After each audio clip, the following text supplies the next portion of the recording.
guys don't because you have to put up with me, sorry.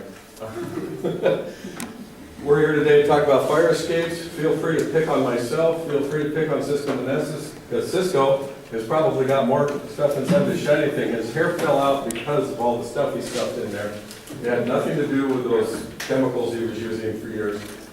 But he's been all over the country. He lives and breathes these lovely little devices that we deal with. And he's got a whole mess of information in here. Feel free to pick on him. Pull out what information you can from our heads. Use what you can. Our policy is in front of you. You got copies of it. If you didn't pick up a copy, there's a copy of that there by the front door. We got coffee, we got donuts. We're going till 11:30 this morning.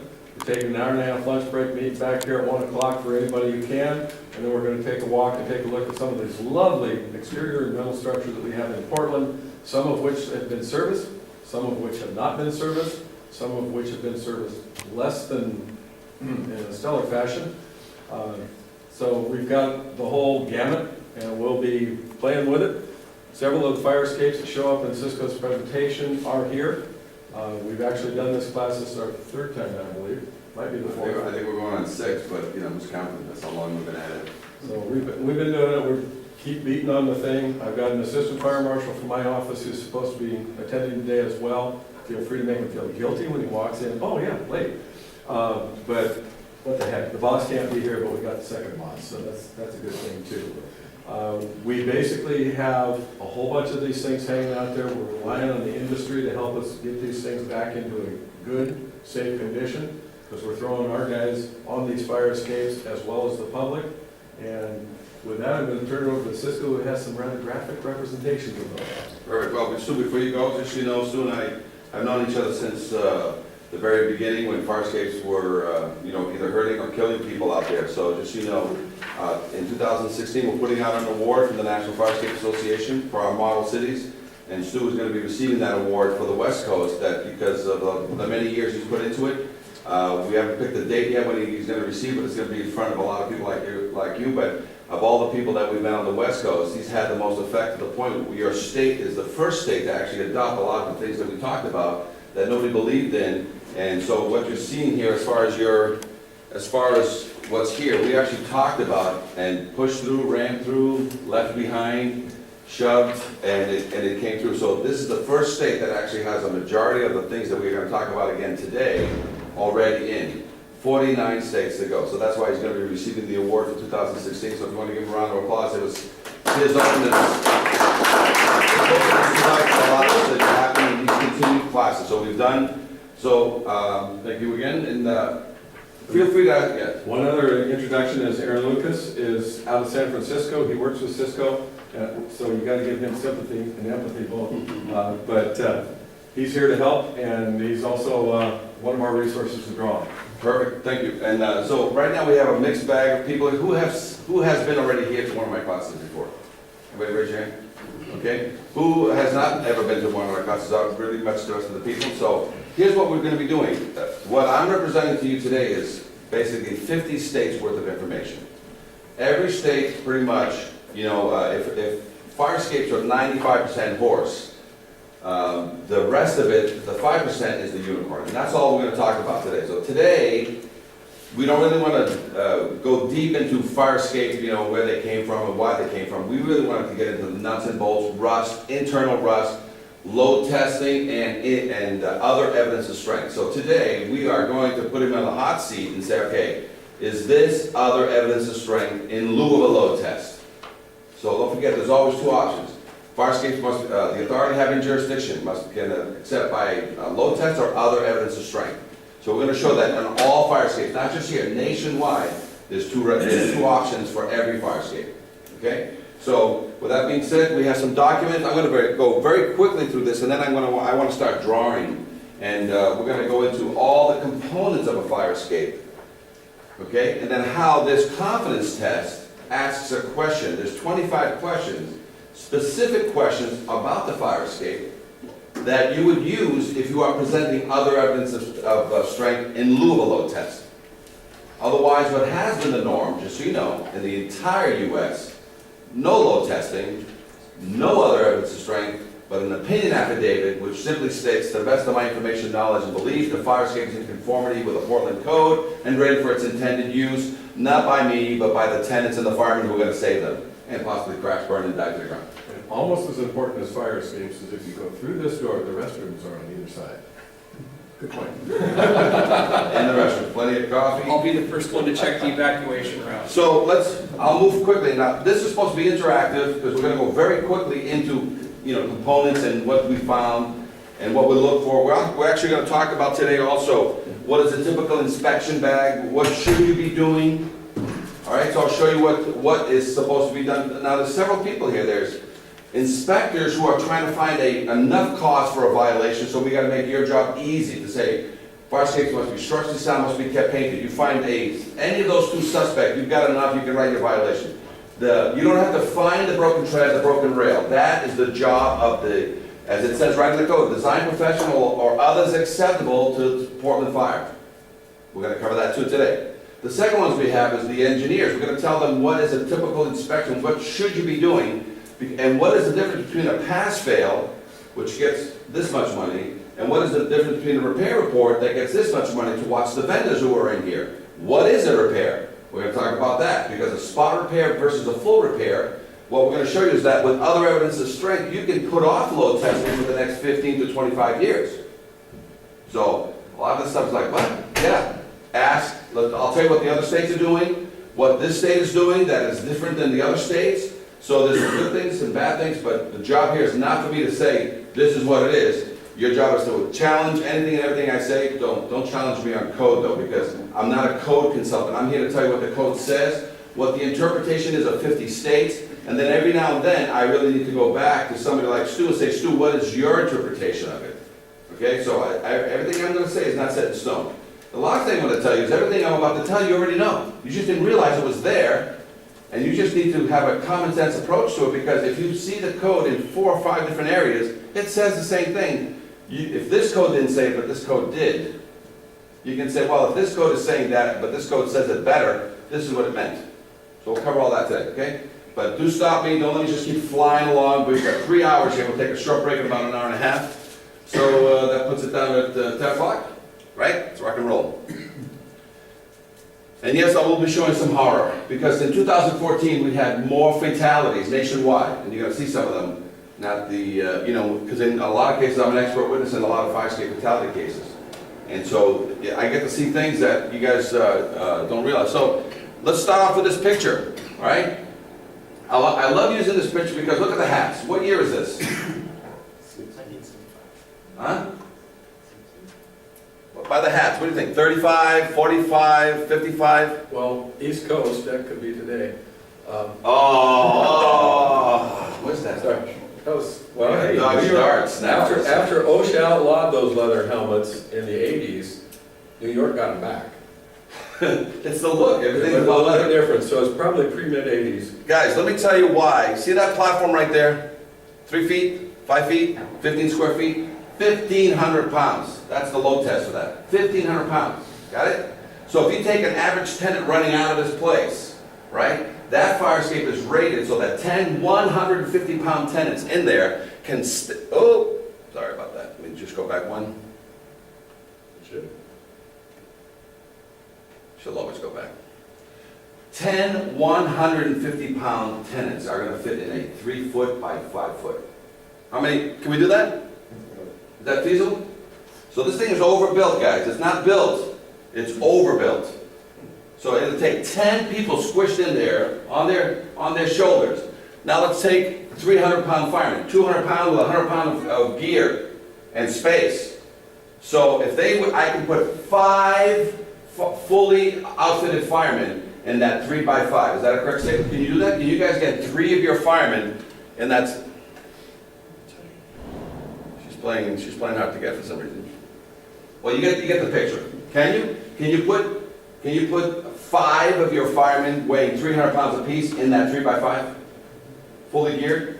So this fire escape, here's the best statement, a properly installed and maintained fire escape, okay, will never come down. You can load it with everybody in the building, that's possible, every tenant, every fireman on that fire escape, and she will never come down. Now, if the wall wants to give way, that's not something we're testing for, I'm saying, but most walls, if they haven't, what we attach to is a wall, and we assume that wall is in good condition. But do you understand? So you can show up at a fire escape situation, and every tenant and every fireman is on there, and you don't have to scream, get off. If that fire escape has one of the new tags on it, which is now, I have a picture of 2016, or it has a white tag on it that says the fire escape has been certified and what date it's been certified, and it's called the white tag that Seattle uses. Some other states use it. You guys have a tagging process here, and I will go over that also. So do you understand? So these things have been overbuilt from day one. Got it? Now, the only reason why they don't use them today, and I'll tell you why, because the building departments and the fire departments out there, the building departments were in charge of keeping these things certified. You guys don't play good volleyball as it is now, right? You guys don't. So the building department said, you know, yeah, keep it painted, because that's what's been happening. For 50 to 75 years, fire escape has just been kept painted, not structurally been maintained. And so what happens is, right now, during training, whenever you're training fire guys, the first thing that the gray-haired guys tell to the new recruits that come in is that in case of fire, don't use the Fire escape. right? And that's just because of the lack of confidence that says, listen, and in 40 out of 50 states, I teach fire prevention. It's back on you now. In the International Fire Code and the Building Code, as of 2012, fire escapes must be inspected every 5 years. It was never there. Can you imagine that in the entire country, fire escapes every 5-year inspection was never there until 2012. And now if you go to the IBC 2012, look for fire escape maintenance, you know what it says? See the IFC. So that's where it's gone, got it? But it was a surprise to me, but we've been doing this for over almost 10 years plus, and what happens is finally the IFC mandated that everything now must be certified every 5 years, meaning they want proof that it's good. No longer, if it ain't broke, don't fix it. They want to say, hey, can you prove to me that it works? The same way you guys are proving that sprinklers work and it's periodic, alarms work, extinguishers work. Finally, the bastard child of egress finally made it to fire protection. We're under fire protection now, finally. And you know what it says? Every 5 years, prove to me it's good. So let's rock and roll. What you need? Tags, and you need procedures and guidelines. Everybody understands that every department has the right to create what's called departmental procedures and guidelines. What that means is sometimes you can't understand code, so you rely on people like you to sort of write something in your letterhead that says, here's what I think it means, here's what will satisfy me. So there's a write-up for how to properly inspect it, there's a write-up for how to properly repair it, there's a write-up for how to properly paint it. Well, that's what it grew to. Okay? Do you agree with it or don't agree with it? That's okay. It'll work itself out. If it's too crazy, but at least there is. Nobody else has this, even online. Go find this document online in any of the 49 states. It doesn't exist. It's a model city, right? So a few things here I agree and disagree, but I agree with 95% of everything that's in here. We just got to find out what the loopholes are, because you know what this is? This is a mousetrap. It's made for rats, not for cats. This is just a piece of the mousetrap. Made to catch rats, not to catch cats. So if you're doing it right, you're interfacing with the city officials, guess what? These will never hurt you. Okay? So that's what we're going to talk about today. We're going to kick that around. Let's rock and roll. There's your document. Tells you everything. Oh, by the way, I just saw this just hit me. Welding. Let's be clear. Let's be clear. Guys, grab this book. You don't believe me? You don't call DPA?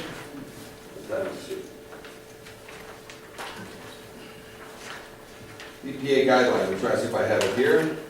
Which form? Here it is, right here. The EPA in 2010, you know what they told everybody in the country? If you are working on any structure older than 78, if you're working, it has lead. And as a contractor, we want you to take a renovator's license class. Anybody here ever seen one or heard of the EPA renovator's class that you have to take as a contractor?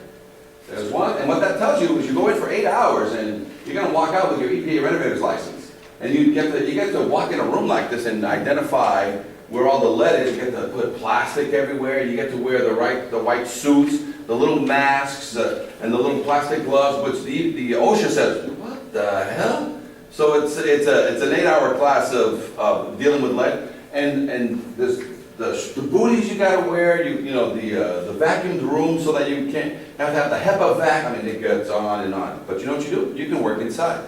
It also says you can work outside. So if I have a fire escape that's older than 1978, it's subject to EPA rules and guidelines. And you know what it says? Outside, it's a little bit less stringent than it is inside. I have to put some plastic on the ground out about 20 feet. My guys got to wear the white. We got to scrape a fire escape, no sandblasting, no power assisted tools. And we have to capture all those chips, properly bag them, gooseneck them, and then suck all the air out of the bags and put them in a construction dumpster. That's called an EPA renovator's license. Now, if you want to de-lead a fire escape, we're not allowed. We don't have the astronaut suits, the oxygen max, the blood draws, and the negative vacuum that has to happen, and the power sandblasters. So whenever somebody's going to sandblast a fire escape, that's how, and it has to be a licensed abater. Renovator, abater. So just be aware that all fire escapes in the U.S. they use renovators. A lot of times the abatement process on a fire escape is so sky high in cost that you can replace the fire escape cheaper than you can sandblast it down to bare metal. Got it? So, with that, 2010, 2016. Oh, by the way, if you get caught welding on a fire escape, so this is one of the things you have to get out of here. You can't weld fire escapes if they're older than 78. Can you weld a brand new one? Sure you can. Is welding bad? No, it's not. What's the problem with welding? In order for me to prove that it's a good weld, I can give you an opinion with a disclaimer. You taking opinions with disclaimers? Putting the owner and the city back on the hot seat? Chicago got in the hot seat because of a weld. You take it? No? There are methods for accepting it. Here? Well, it's okay. You know what? Because Chicago had the same method, and you know what? You know where they're heading to? They didn't know that they were accepting some liability, because when they got dragged into court on a weld, and I was there, I had the privilege, I have a million reasons to tell you why, welds are, but welds are good if they're properly maintained. You know how you eliminate a weld concern? You keep your weld, which is a good weld.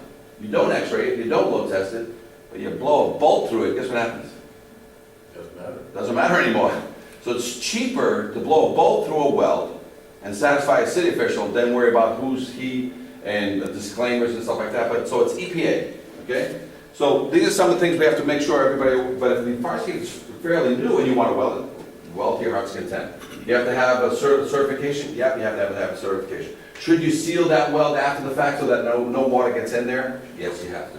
Otherwise, 5 years from now, when some other engineer comes to examine it and they see rusty tears coming through it in any form or fashion, what do they have to say? Suspect. No, they don't have to tear it out. Suspect. At what point is this? And a lot of times it's the rusty tears, but every now and then through a weld you see the bulge. As soon as it bulges, rust jacking, now it's not suspect anymore. It's a violation. And now you have to rip it open, clean it, prime it. So these are some of the things that we're going to be dealing with. Confidence steps. If everybody wants to pull this out, 6 pages. We're not going to talk. We're going to talk about this at the end. So this is the latest, greatest that we have out. So there's 2 types. There's one type that anybody can get right off our website and just use it as a standard confidence test. There's 25 questions. We'll go at the end of this class. We're going to go line by line, question by question. Got it? But just so you know, there's a reason why this is put together, and that is, there's one that the city of Portland puts it out as a model city. They want to have their logo at the top. I think you see the city of Portland one. So the only change is really going to be on the top. If the city wants to put out one as a standard, they can. If not, then they can say, hey, I want you to fill out an industry standard confidence test. And if the city ever gets questioned like, I'm not filling out that document, you say, well then, the questions that are on there, can you please answer the questions that are on there and put them on your own letterhead. So this is nothing but an industry standard questionnaire that helps you identify, if you're going to go for other evidence of strength, what the city is looking for you to meet what's called other evidence of strength, or in some cases it's going to be cheaper to load test it. But in the majority of the cases nationwide, it's not. It's cheaper to refurbish that fire escape and maintain other evidence of strength. So we're going to cover that today. So page 1 is the Page 1 and 2, as you can see, is the start of the questionnaire. A lot of information about licenses, insurance, make sure everybody's up, because I'll tell you, there's doctors, and there's witch doctors. Got it? So that's all this questionnaire is about. You got doctors, and you got witch doctors. And this is, like I said, this is a mousetrap for cats, for rats, not for cats. So if you have all the information you need, this is not a document that's going to bother you. Now, just so you know, what you guys have here is a problem that's a nationwide problem. Now, when I did this in 2003, when I started, doing seminars in 2003, it was basically jump-started, and it's always jump-started by some form of tragedy. Do you guys remember the Station Night fire that killed 200 people rocking into a van, the Great White, I believe? Right after that, the Channel 7 called me and said, listen, I'd like to do a story on fire escapes and how, in case there's a fire, get yourself out. And I says, do you know that I inspect fire escapes and that over 75%, more like 85, 90% of everything I look at does not pass inspection? Nationwide, not just here, everywhere. And from that, the average is 25 to 50% have life safety concerns immediately after my inspection. If not when I get there. She goes, I don't believe you. I said, great. Let's do this. I say, you want to meet in the downtown district where the theater district is, and that's where you're going to get most of your older buildings. And I gave her a 15-minute class to look for the major things, not the minor things, the major things you can see from the ground. And I said, now go inspect. She goes, show me some fire escapes. I said, no, pick any one you want. And so we just walked around throughout Boston, throughout Back Bay. We went around several times, and this is what, so instead of a 1-minute piece about, hey, save yourself with a fire escape, she came up with this. And this was the launch of what we call the Fire Escape Seminar. The smoke, the flames, and the frightened faces, all in a firefighter's line of duty. But Chief William Hitchcock remembers the night it wasn't the fire that almost stopped him, Oh, I was scared to death. but the fire escape that broke underneath him. When the ram just came away from the building. And our investigation found across Massachusetts more unsafe fire escapes, rusting, deteriorating, crumbling, broken. And what state officials didn't know, the system they set up to keep fire escapes safe is also falling apart. The potential ramifications are disastrous. So let's look at this one. This expert ironworker is licensed to build, maintain, and inspect fire escapes. It's my evil twin brother. We examined dozens of them with alarming results. You got the hair. Looking at this today, would this pass inspection? No. In dormitories, at theaters, at homes, and apartment buildings. Rust is actually eating away the metal of the fire escape. Right. And the bottom line? It'll get weak and then eventually it'll fall. This one Like my hair. has rotted connections. This one, missing bolts, twisted metal. Would the stairs come down? No, never come down. This one, a broken tread. So how dangerous is it for the people inside this building? This fire escape is definitely going to put somebody either in the hospital or it's going to put somebody in a cemetery. Fire escapes are so critical. The state building code requires they be certified for structural adequacy and safety every 5 years. But our investigation found that safeguard is simply being ignored. Here's proof. We chose fire escapes at random in Boston, Somerville, Cambridge. Without me. Here in Quincy. Just went on our own We now. checked building department files, but there's no fire escape certification. To see if building owners had submitted their mandatory inspection reports. There's no certification in this one either. Bottom line, not one we checked in Quincy had been certified as safe. And the Director of Inspectional Services admitted because of staffing shortages, the city has no idea how many other fire escape owners are breaking the rules. And as a result, do you know how many fire escapes in your city are safe or not? Well, I don't know. In Worcester, not one we checked was certified. In Somerville, 4 more fire escapes. Default to the facts. Yeah. Not one up-to-date certification. And again, no system for keeping track. How can they get away with that? I guess that the shortest answer of all is because we don't have the resources to sit here and follow up on these things. If structural deficiencies are reported, local building inspectors can actually evacuate residents until repairs are made. Would you talk to us on camera about this? No. But when we surveyed 24 more communities, most admitted they had no idea how many fire escapes were certified. In Taunton, inspectors told us they haven't seen a certification in 25 years. Northampton officials said it's a cold day in hell when that happens. In Cambridge, too, not one of our test buildings was certified, and the official in charge would not come out to discuss it. In Boston, where there are more than 8,000 fire escapes, again, according to inspectional services, not one we checked was certified. Officials know they are required to enforce the building code, but they admit they don't always know if owners are breaking the law. The building code is being ignored. Right, but it's difficult to write a violation you don't have knowledge of something like that. But state officials say for a critical issue like this, communities should know. And they warn the Massachusetts building code is not optional. Does it worry you that these fire escapes are not being certified? This is an important issue and should not be ignored. That's because after the smoke and flames begin, it'll be too late to learn you've got no way out. I can't stress it enough, Hank, that these things have to be maintained and someone's got to be watching. As a result of our investigation, state officials will now issue an alert to local inspectors. Meanwhile, if there's a fire escape on your home or office, you can contact your local building department to make sure it's properly certified. In the newsroom, I'm Hank Philippi-Ryan.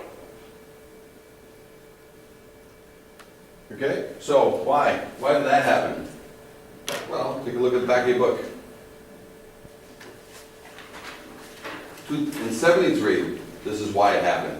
Because prior to that, the IBC said, if it ain't broke, don't fix it. And if you don't look at it, it doesn't exist. But in 1973, when the firemen was saving this one out on Back Bay, which is $1 Million Road in Boston, right? And he was up on the 4th floor saving this woman and her niece. And as the fire truck was coming over so that he can get her off the fire escape, with one hand, and he's still alive today.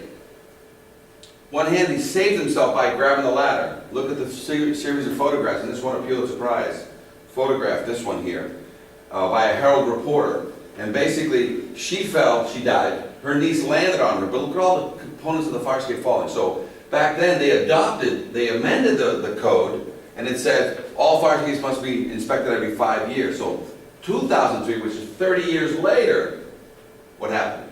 So like anything else, whenever there's a fire, whenever there's a tragedy, everybody wants to do something, and as quickly as it can just go away by itself, until we have another death. And that's what's coming. So I said this in Philadelphia on a case that I'm about to show you right now. I taught 50 L&I inspectors at the Liberty chapter. Said, guys, Philadelphia, the worst fire escapes in the nation. I told them it's not a matter of if, it's when. And 6 months later, boom. 3 people fell to their death. I mean, 3 people fell, 1 died at hospital, and I became an expert witness on that case. And then there was a lot of fanfare running around, and we're going to do something about it, and then I was brought in and brought out, and till this day, who has called me? Except the lawyer who hired me to be an expert witness on the case. You know who called me? Who promised they were going to call me? The city officials, the building department, the counselors. You know what they've done till this day? Nothing. So sometimes things happen, sometimes things don't happen, but this is one of the things that we talked about, that, you know, you just got to keep at it. It took 75 years to screw this up. You're not going to fix it in 75 months or 75 days. But as soon as you change the mindset, now here's what we've done with Boston. Boston, as soon as they did this, they created, the quick knee-jerk reaction happened that in Boston, you pull a permit in Boston, right? Now, in order to close the permit, you need the fire escape certification. So we started, and we've been working with Lowell out of the model city. It's called the Safe Structures Initiative. Pretty simple. Sounds great, doesn't it? We love it, Safe Structures Initiative. And what that is, you need to add it to your checklist. So I'm coming in to finally do a sign-off on one of these smoke detectors so you can take occupancy. The last thing on my checklist, even if you have to write it in for now on some of your paperwork until you get new paperwork, is I'd like a copy of your confidence test. Right? Now, are you ordering a confidence test? Just looking for a copy. Having none, do you stop the process? Do you not allow people to occupy the building? Better not. That's how it's going to shut down.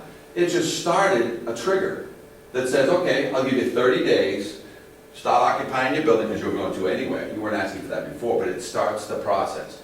You need to have a partnership, because the Safe Structures Initiative also includes the building department. Because when the building department now, they can put the question after a permit for the certification at the end or at the beginning. Because when you go pull a permit, what do I need? Money, plans, pay your taxes, is your water all set? Because they won't let you fix the thing until you've reset any and all clocks. Set that Safe Structures Initiative there also. So as part of the requirement to pull a permit, you need to make sure that OSHA says your fire escape is good, because we're going to talk about OSHA. 1910.37 says you do anything to a building, guess what you need? You need to have 2 means of egress certified before you can work on any fire escape structure, on any building. So we're going to cover that today too.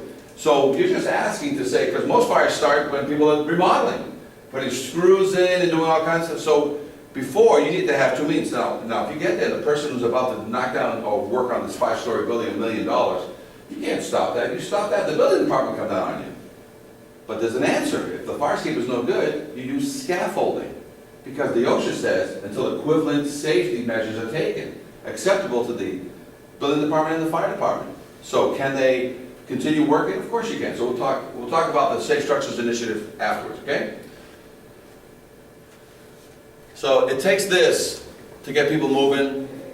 So let's talk about this. This is what's happening right now throughout the United States. This is called live load testing. We actually use lives, okay? And in some cases, when these people aren't here, it's firemen doing something, getting your nose out there. We're going to teach you inspectors that from the ground and out, poking your nose out the window, that's all you need to know. You have only 2 requirements to write a violation. It must be structurally sound, must be kept painted. You see any evidence of rust jacking, rusty tiers, jacking of any kind, that's all you need. You don't need, the professional is going to tell you just how extensive the damage is. You will never step out on a fire escape and take a peek. You'll be able to open a door and just very quickly, by looking at the treads and the quick glance, and that's what we teach, you have enough to say, I need a certificate on this. And hire a design professional, others acceptable to the building official. We'll cover that also, okay? So let me tell you some of the people that have died. These have had collapses. Even in Boston, Harvard, when they have the parades, there was a cast iron piece on one of these tops, and they were doing just that. And the cast iron piece let go of the top piece, and it came down like a javelin. And there was an entranceway to the big apartment complex below, and guess what happened? What happened? Missed them, yeah, you're right, it missed them. So it came down and it speared the ground next to somebody sitting there, but whew, they moved it, right? So, talking about, if you don't understand, New York City, when they had no AC, where did everybody sleep? EMTs, sometimes they can't get people out the front, where do they get them out? Through the fire escapes. When all hell breaks loose, and even though you've been told, don't use the fire escape, what are firemen going to use? And this is an example of what happens to us, even in our industry. One of my guys in Chicago, his dad, 57 years old, fell 7 stories to his death doing that. It's a deck of cards. So, believe me, it doesn't discriminate. Fire escapes will take anybody. Oh, this is also, you know, if there's a new show coming online, it's called Fire Escapes. It's one of these, not documentaries, it's one of these comedies where everybody sort of cheats on their wives and everybody sort of just uses the fire escape now to go get sugar from the neighbor. So it's coming soon. No, that's why love is fatal. And there's people that do this, you know, so, right? This happens, you know, people are using fire escapes now as backdrops. Oh, students, non-smoking buildings, where do you go? Right? And candles, they burn a lot of candles up. You know, if you have your mixed fruit. But right now, firefighters are taking down the ladders and rolling up the hoses. But earlier in the night, when they pulled up, there were flames coming out of the side of the building. Firefighters say it was one of the scarier moments because when you pull up to a building and you see children and mothers hanging on the side of the fire escape, smoke swirling around them, is that scary, scary stuff? They got up there, they got the ladders up, and they said nobody got hurt. The fire escape, there was 3 or 4 people hanging off the fire escape. They couldn't get off. They were just on the fire escapes. And people hanging in their fire escapes at the rear of the building, and on this side of the building, we had a bunch of people on that fire escape. Well, about 50 people were displaced inside this building. Our firefighters say there's good news tonight. It looks like everybody will be allowed to go back in, except the one unit where the fire was in. They said, that's good luck to them tonight. I'm Bob Wilson, on the scene of Bridgeport, News 8. I went back back 6 months later to inspect all those fire escapes, every one of them failed, and 6 months later after that, how many were fixed? None. So, but did you see that, the picture of the child? How many of you have taught your child how to go down a ladder? You know what I'm saying? And hang there 12 feet off the ground, because the ladder didn't come down. Got it? So, and you hear what he said? 50 people, and they couldn't get off the ladder. They couldn't get off the fire escape. So was this a fire mission or a rescue mission right off the bat? Most fires need how much time to kill everybody? 3 to 5 minutes? Because it's not the fire that kills you, it's the what? Smoke. And so here we have a firefighter, a reporter that's like, oh, it was lucky today. You know, because fire escapes are for one reason only, for people to self-evacuate. We don't need you. We get out. When you show up, the fire escape is there for you to do what? Get in the building and fight the fire. Using what? Your beautiful ladders on the truck, or use the fire escape which has a nice tag on it that says, real good. So if we can get the confidence up that says, you know it's good. Witnesses say it sounded like an incredible explosion when the fire escape of the Philadelphia apartment building suddenly collapsed and injured 3 people. NBC 10 cameras were there as a friend holds on to one of the victim's hands. It's the guy I represent. He died As the victim is placed at hospital. into an ambulance by medics. KYWTV reports a man who was critically injured and 2 women were rushed to local hospitals. Police believe the bolts of the fire escape appeared to have been rusted and dislodged from the brick wall of the apartment building. The victims fell more than 30 feet to the ground, and now the incident is under investigation. Worth noting, the complex is more than 100 years old and even on Philadelphia's historic registry. Local reporters are all pointing out the city's licenses and inspections department hasn't filed any violations in the past when it comes to the old building. So Sunday's collapse came about 100-year-old building. Neighbors say They've the never 3 filed victims any all of their violations. 20s may have been partying on the fire escape landing before the incident. For Newsy, I'm Elizabeth Hayes. Birthday party. It's a birthday party. Hey, 3 people. 2 girls survived with scars from here to here. Because as I'm doing my activity, in there, the guy had put some autopsy photos, and I'm like, I'm just looking for fire escape stuff, and all of a sudden I open that file, and I'm like, oh! Guys, I happen to be there Fire escape engineers and after this happened. video we here in Philadelphia. All right. Somebody. This is not part of my investigation. I just happened to be there when this occurred, a day or 2 later. This piece here, which this is the back, used to be up against the building. These 2 brackets here used to be going to that 4th, 5th floor up there, where you now see the 2 blowouts. The blowout on the left and the blowout on the right. And it used to be attached there. And then this staircase, which is here, it went to that platform up there. And that platform up there also had a bracket which is now laying inside the floor below. So they either were going up to that upper floor or they were on this fire escape. And as soon as they let go on this side or up above, which looks like it's all blown out, as soon as they let go of there, Through both. it basically tore away and fell down, or the bracket that holds one of the legs, one of these legs is sitting on a bracket like this, and it's up there. You can see it on the floor below there. So Got it? So, and by the way, tenants, could have been me inspecting that thing, right? Could have fallen with me and 1, 2, or 3 guys. But again, you have a pre-load test evaluation would have kept me off of that, right? But had they load tested this fire escape, would that have given way with sandbags? Well, by the way, you're not supposed to load test it when you know it's going to fail anyway. So just remember, there's no load testing allowed when there's clear evidence that the fire escape has rust jacking, spalling, or any indicator. So fire escapes can only be load tested after. Because we've had owners try to force us to load test as is. We're telling you, because you know what it looks like when it passes, right? You know what it looks like when it fails? And then when it's on the ground, guess what the owner wants you to do to it? Put it back up. Put it back up. For how much? Like, no. So here's another one. This is a great one. Every one of these has a story. So this fire escape used to be over there.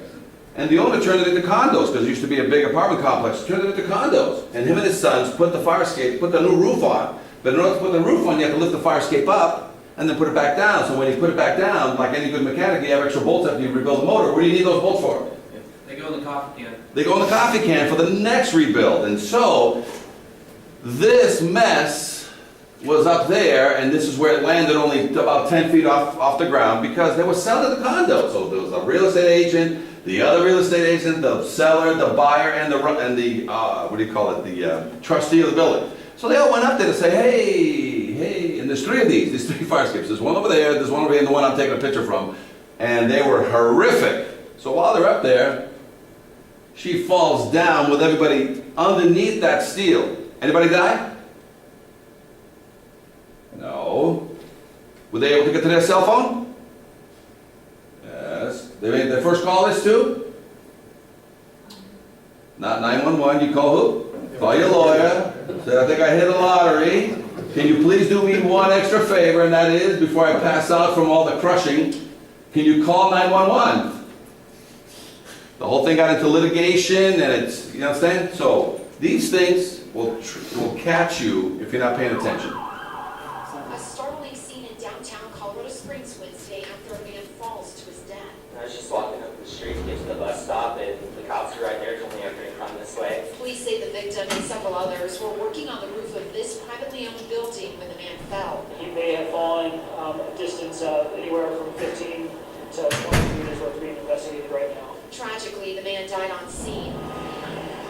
It's believed he fell from the fire escape and not the roof or a window, although how it happened is still unknown. That's what's being investigated right now to determine the actual cause of the accident itself. Right now, police say the death is not criminal and is being called an industrial accident. There were several witnesses, individuals who were working with the deceased party, and so we've interviewed them as witnesses in this investigation. We're hurting. I feel bad for his family. I mean, I don't know him, but prayers and best wishes to his family for sure. Others in the area expressing similar concerns and well wishes, visibly distraught by the day's events. I mean, I can't even imagine it just coming out to do your job one day, just fall off a building. Like, it's really sad.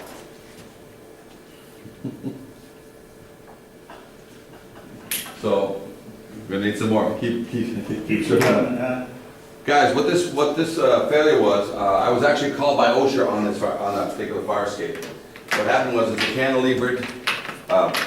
They were working on the roof, and instead of having a cherry picker or something there, what did they use the fire escape for? Part of their staging, part of their prep. So they're going up and down. The cantilever didn't want to work for some reason, and it's the cantilever that doesn't have the weight in the back. It has the weight on the nose, and it has a cable on the nose. Okay? By the way, OSHA doesn't let you build those anymore.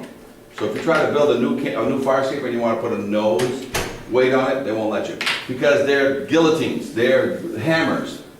None? No, those are all good. Perfect, thank you. So what happened there, guys, this is exactly the case. The fire escape like this, the fire escape came out.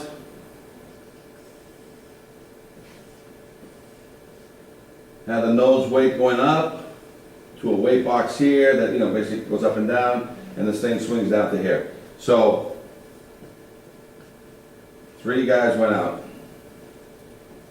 because she wouldn't come down. This is the guy that died. The information is sketchy, but what I was told happened is that they were trying to get this down so they can bring stuff up to the roof. So unrelated fire escape activity. But this was frozen because the pulley system was most likely frozen up here, the pulley wheel. So the first guy went out and jumped a bunch of times on it, nothing. Brought out 2 more guys. Finally, when this thing snapped, the whiplash of the snap went whoosh, right through his neck, and the rest is history. Got it? So that's what happened. So everybody fell, but he died. But I think what I was told was, in those small words, there was a whiplash of the cable. Got it? So, couple more deaths for you. Let's, nothing like a cup of coffee and death in the morning. What's that movie? Napalm. I love the smell. I love the smell of it. All right, so guys, another one, Boston, Massachusetts, 5 stories. This building, because it's on a hill, this building is 5 stories, this building is 5 stories. So this 5-story building sees the roof of this next story building. Brand new deck on this one, and my fire escape from a young kid, 28 years old, and his girlfriend, goes out my window, but goes onto their deck, and they have a beautiful deck out there. So what would you do at, 2, 3 in the morning after you come back from clubbing? You're a hipster. What do? You go out there and you go and, enjoy the neighbor's deck.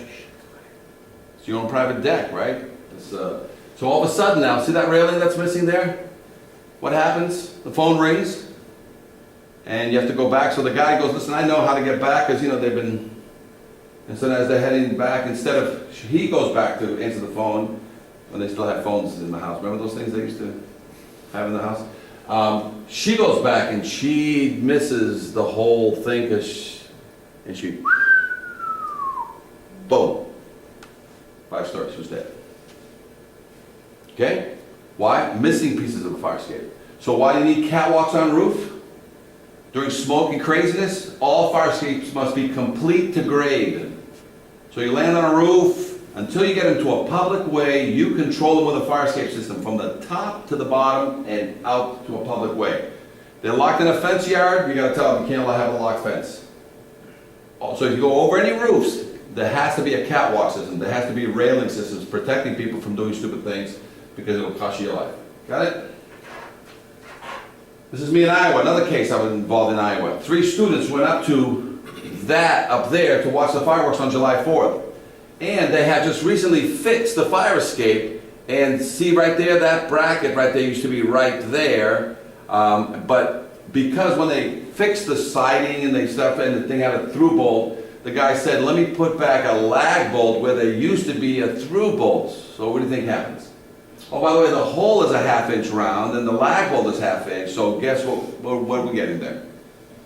So 3 kids get up there and they basically look at the boom boom of the fireworks. Then all of a sudden it goes boom, boom, boom. Oh, sorry. Got it, guys? So there's a new show coming online. It's called Fire Escape CSI. And, we basically investigate fire escape incidents. So here's another one. Now, we're in the middle of a cornfield somewhere in Iowa. Because they were supposed to keep the evidence, locked up safely. So they took this fire escape and threw it in a cornfield, like 8 blocks away. And we just happened to go look at the piece because it was a lawsuit. So here we got lawyers and officials are in there. And what did we find?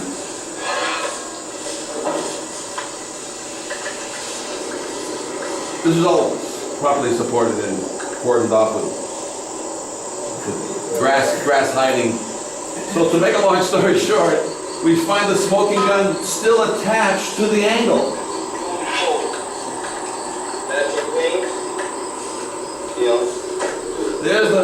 That should have been a through bolt. This might be down here.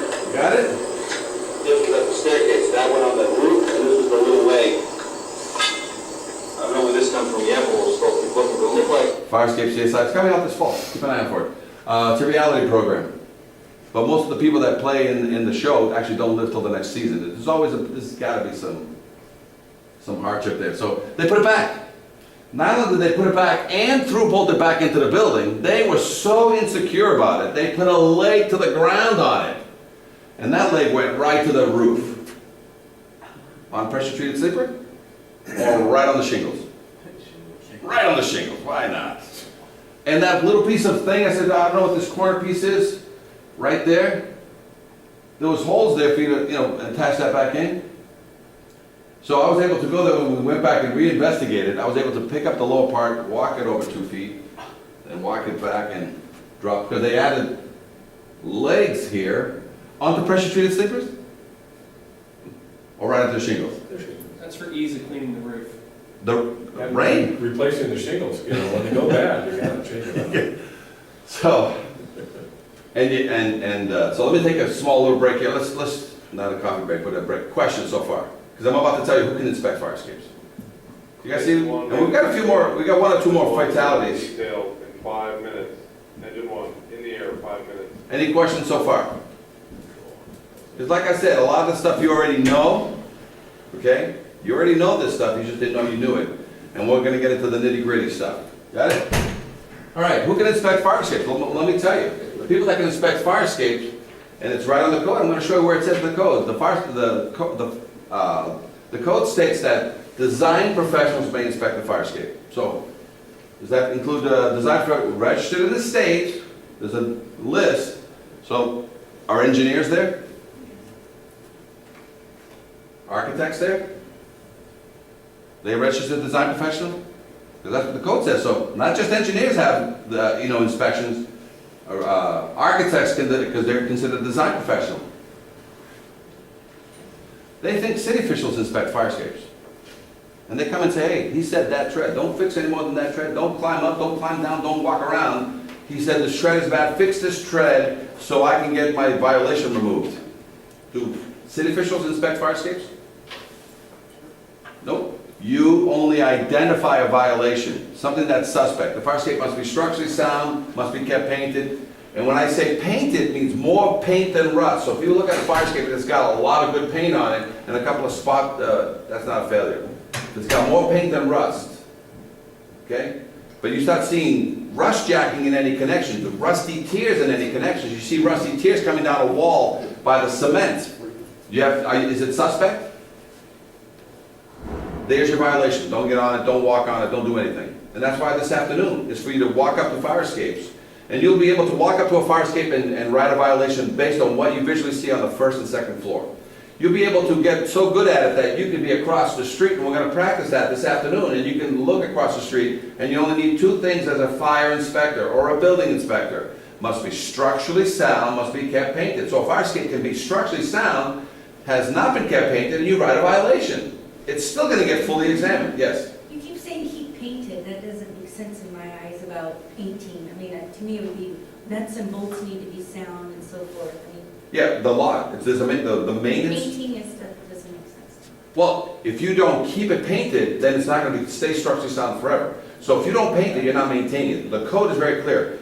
Must be structurally sound, must be maintained, and must remain unobstructed. So I get there and I see bicycles and cans. You fail on that because it's fully obstructed. You can't put lawnmowers with and propane tanks underneath your fire escape. Yes? Yeah, one of the things, and I can understand her saying keep painted, she doesn't maybe she doesn't understand that's the end result for protection of all the metal is the painting. But I do fire escapes, and that's what I do for a living. And one of the things I see is when I'm doing my fire escape walks and working on this is they have painted it 10 times. And then you go in to go look at it and it's a Swiss cheese of metal underneath it. It's very difficult to actually, somebody can go out and just go do a paint job and go, oh, that looks good. I mean, I see it numerous times